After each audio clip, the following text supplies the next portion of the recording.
Welcome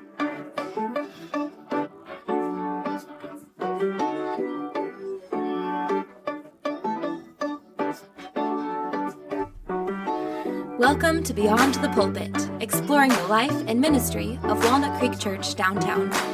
This podcast is a ministry of the pastors of Walnut Creek downtown for our members and regular attenders. To learn more, please visit walnutcreekchurch.org/downtown or join us on Sunday mornings at 8, 9:15, or 10:45 a.m. at 323 East Locust Street in downtown Des Moines. Well, all right. Welcome to Beyond the Pulpit. My name is Derek Wadley. I'm joined here by Dan Rude. Say hi, Dan. What's up, everyone? Luke Hookey. Hey, guys.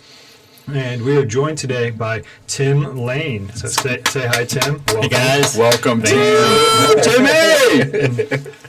Tim has actually just finished our pastoral residency. And if you were at the member meeting last night, when this is released, if you were at the member meeting, you'll know that we are recommending Tim as a pastor at Walnut Creek Church, and we're really excited about that. So we thought it'd be good to have him on so that we can get to know him even better. Oh yeah. So Tim, welcome. Tell us a little bit about who are you? Who is Tim Lane? What a deep question to start. So yes, I am Tim Lane. I have been with Walnut Creek going on 20 years. Wow. Started back in campus fellowship at Drake University. I think around 2005, 2006 timeframe. Dang. And I've been part of the church ever since. My wife, Bo, also has actually been part of the church even longer than I have been. And she actually was one of the first college staff residents, I guess. One of the first to go on staff about 20 years ago. Yeah, so that's right. It's been fun just to serve the church together. We've been married just had our 14th anniversary in August. We have four kids. Penelope is about to turn 13. August is 11. Delia is 9. And Flora will be 3 in November. Wow. Nice. There we go. Yeah. It's a fun time. Yeah, they're great. Good. Teenager. Oh, I know. Here we go. We are there. Yes. You feel real old when that happens. I know. I have almost 3 now, and I'm like, no, 4. I have 3. Yeah, 3 now. Right now. I can't even keep track. I know, it's crazy. Well, having a teenager and a 3-year-old at the same time is also. I had that too, though. Yeah. Different, though, right? There are some similarities. Yeah. That's good. Yeah. Great. They both want things. Yeah. Yep.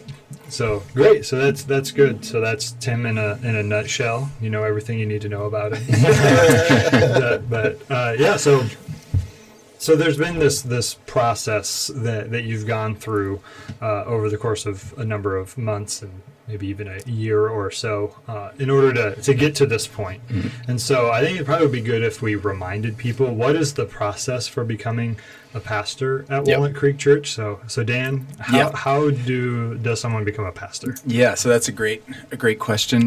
That's something that we have been considering for a long time, and something that we value is qualified elders to help lead the church. It's a big part of our identity as Walnut Creek Church. Is we want to have elders who really love God and love the saints and shepherd the saints.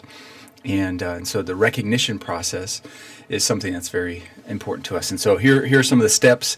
First, we want to make sure someone's a Christian. That's a baseline. If you're not a Christian, you shouldn't be a pastor. Mm-hmm. And then you become a member. Yep. And then we're not going to have any pastors who are not members of the church. And then you need to have some experience as a ministry leader. So that's leading a community group or leading one of the various ministries in the church. And then you can take the eldership class. The eldership class is almost a year long. There's a number of people that are still going through that eldership class for this year. Mm-hmm. And so we try to offer one of those classes every year or every other year. And then there's a doctrinal test and a character assessment test. And so you go through that material, and then the elders review that material, And then we added just recently a pastoral residency. Yep. And we felt like this was a really important step in the process just to help the saints get familiar with the people we are considering for eldership. And that I think it's a 9-month program. And Tim, you are one of the guinea pigs along with Eric and Caleb. And Trailblazer, that's right. That's right. And then after the pastoral residency, which you just completed, then we make a recommendation to the church, to the saints at a member meeting about eldership. And then lastly, there's the recognition. There's the recognition of elders within the body. And we want to provide opportunities for the saints to know who their elders are and be a part of the process and offer feedback. It's a very normal piece of the process, or normal part of the process, to recommend someone to the church. And then after they are recommended, then a lot of people will come forward very supportive, but then some people will come forward. Sometimes they have concerns or questions. And so we want to provide the church an opportunity to weigh in and to affirm who the elders are. And so we are at the step right now of recommending Tim to the church to be an elder of the church, which is really exciting. It's exciting. It's a great thing. Yeah, that's great. And so, Tim, that's a lot of many steps that you've gone through, which I think is good. It's been a value add to the life of the church. But how's that experience been for you as you've gone through everything? It's been. Do we want to know the answer?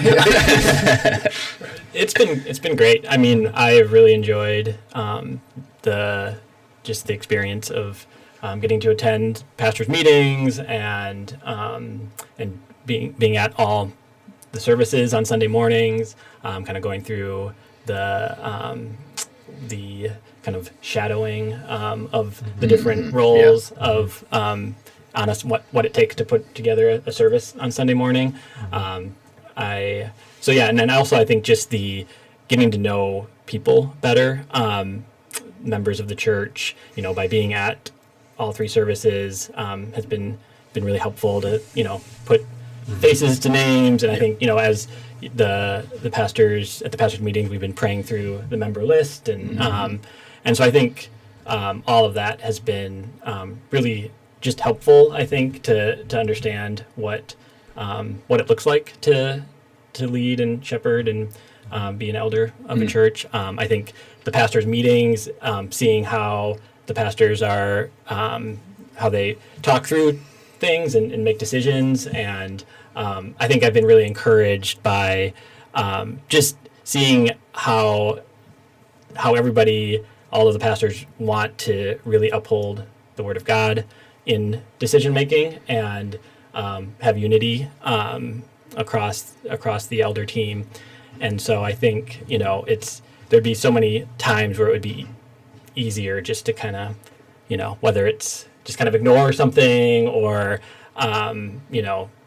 sweep something under the rug. Like that's not the attitude of the pastors. I think they really want to do what's right by God's word, and also for the members of the church to disciple and shepherd well. And I think that has been really encouraging to be part of and just witness and be able to kind of get involved in some of that.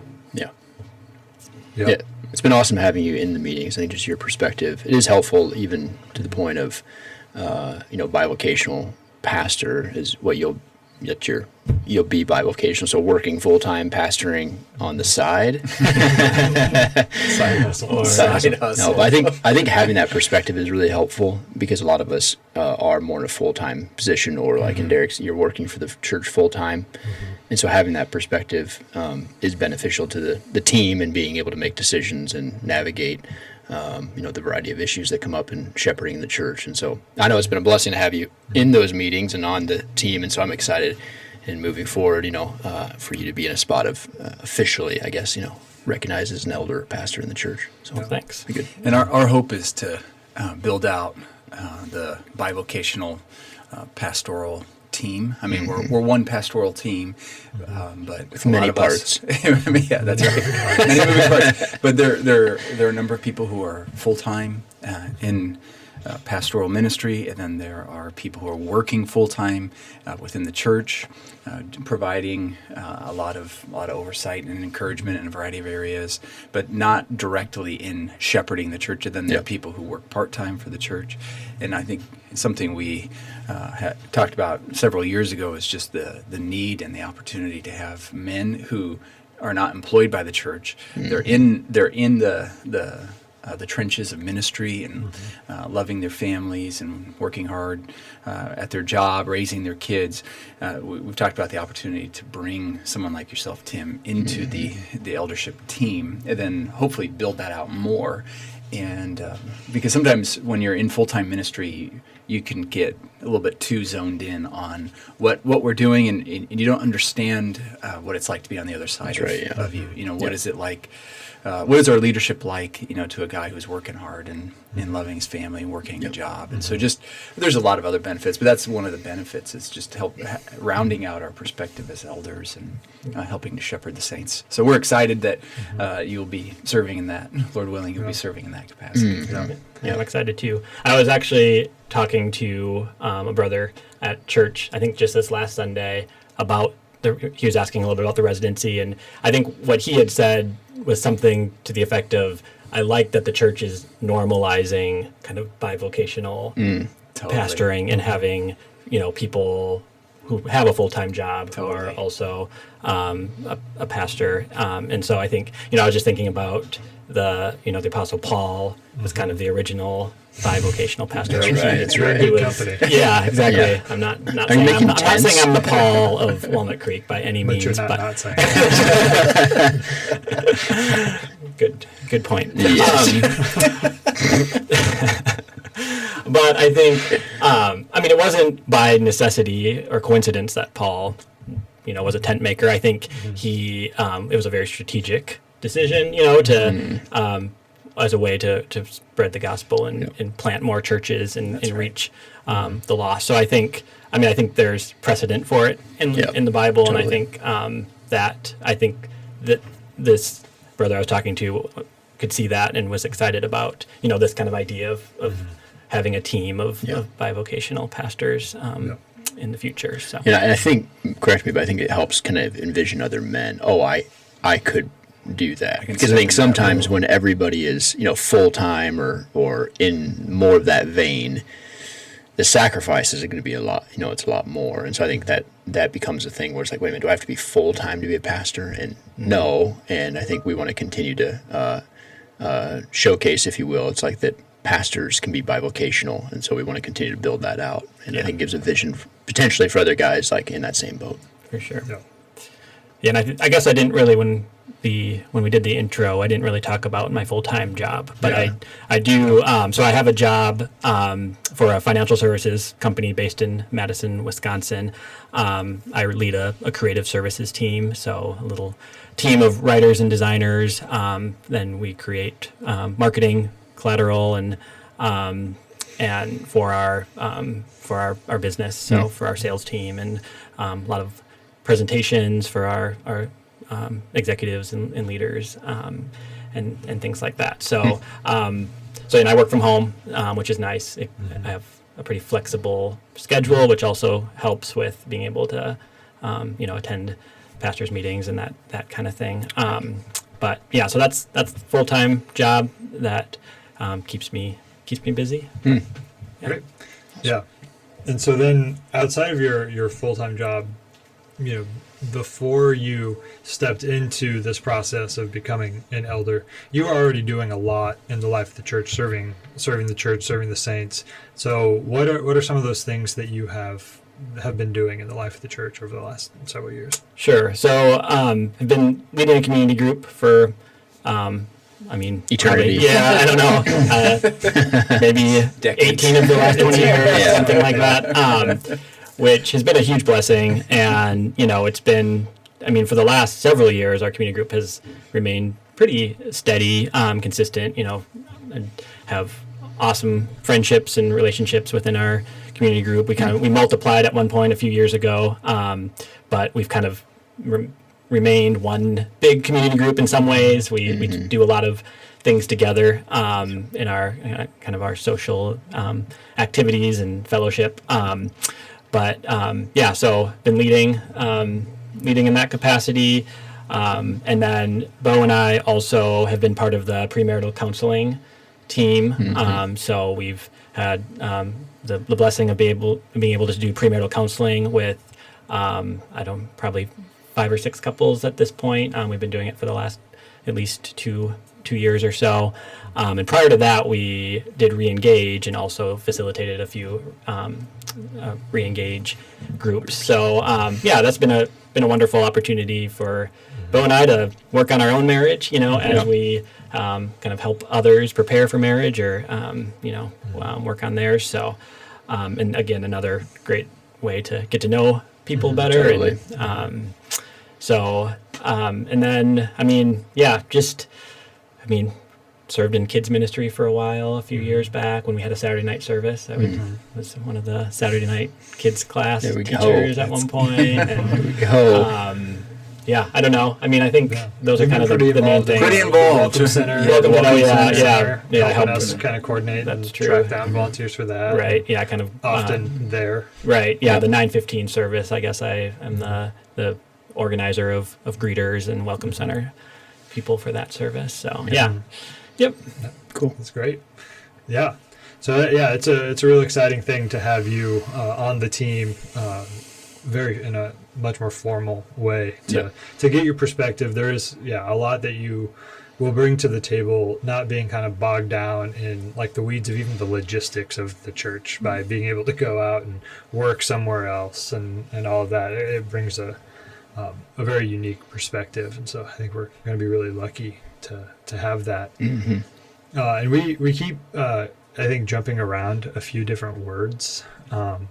We keep saying pastor or elder, and that might be a little bit confusing because there are a lot of churches where people who preach the most frequently, like Dan, Luke, you would be considered pastors, and then the rest of us would be considered elders, who are true.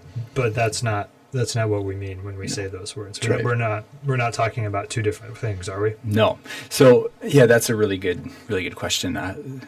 Someone asked me about elders recently, and they said, "Are pastors elders?" And that's the question you're getting at. And we understand the local church to have 2 offices, or maybe 3, depending on who you talk to. But the two offices that I think most people agree on is that there's the office of elder, pastor, overseer, and so it's the same office. It's one office. Yeah. It's one office. So an elder is a pastor. Pastor is an elder. It's the same position. So, some people say, well, why don't you go by elder? Why don't we just use the term elder? Because we're not Mormon. Yeah, the Mormons. It looks weird on name tags, and the Mormons, they've kind of ruined that word for a lot of people because they're when their missionaries go out, they'll say elder whatever, elder Mormon 18. Yeah, whatever it is. So sometimes when you use the word elder in some context, it gets confusing. Like, what are you talking about? So, pastors is better understood, I think, in our culture when you use that office broadly. So there's elder. The office is elder, pastor, overseer, same person, same office, and then there are deacons. So elders and deacons, and so that's something that we really value as a church. It's a term. The term is a plurality of leaders or plurality of elders, which is the idea that there aren't like the real elders and then the lesser elders, and then the real elders call the shots, and the lesser elders, they just kind of go along. They're yes men. We don't want that at all. We want there to be a genuine plurality within the elder team. Equal seat at the table. Equal seat at the table. So one man, one vote, regardless of who you are. One man, one vote. And so it's a big deal to recognize an elder when you try to take eldership seriously, because that means that we're giving Tim and other men who are recognized a seat at the table. And Tim, your opinion is just like my opinion, and just like Luke's opinion, just like Derek's opinion. Like that's the way we want to operate, where we see each other as brothers laboring together, and it's a big deal. Yep. It's exciting. Yeah. So the term gets thrown around. I mean, Yeah. elders, pastors, those are the two terms you hear the most. Right. You know, we don't typically use overseer Yeah. Or bishop. or bishop. Although, Bishop. I mean- there's a there's a movement. There's a shadow campaign for There's a Luke shadow to become the first bishop. Bishop, Duke, yeah, as long as I get a funny hat, That's right. that's all I want. Yes. That's all I want. Great. We can arrange that. Okay, thanks. Yeah, we can make Thanks, that guys. happen. Great. So that's a little bit about our process, and it's a little bit about Tim. And so, Tim, thanks for being here with us today. And if you are listening and or watching this podcast, you have the opportunity to get to know Tim more by doing this thing where you walk up to him and you say, "Hey, Tim, my name is whoever. Tell me about yourself." And you can ask him some questions. And so Tim is at all of our services. He's around. Yep. He's friendly. And so friendly. I'm sure he'll avail himself to that end. And if you have any other questions about Definitely. the process of eldership or anything at the church, find one of the pastors. Ask us. Talk Yep. to us. We'd love to talk to you about that. So just as a reminder, Tim Lane has been recommended to you as one of the next pastors of Walnut Creek Church. And so over the course of the next few weeks, reach out to us if you want to express any thoughts or questions, concerns that you might have, or to support him, just to Yep. to Give provide your some thumbs up. encouragement. Give your thumbs up, 1 or 2 thumbs. It's up to you. It's up to you. But yeah, thanks again, Tim, for being here with us, and Yeah. we look forward to having you on the team. Awesome. Thanks for having me. Thank you for listening to Beyond the Pulpit. Walnut Creek Church exists to glorify God by making authentic disciples of Jesus Christ who love and worship Him in all they do. To submit a question to be answered in our next podcast, please visit our website at walnutcreekchurch.org/downtown. If you haven't already, please give us a follow on Facebook and Instagram and sign up for our weekly email updates. And please join us for church on Sunday mornings at 8, 9:15, or 10:45 a.m. at 323 East Locust Street in downtown Des Moines.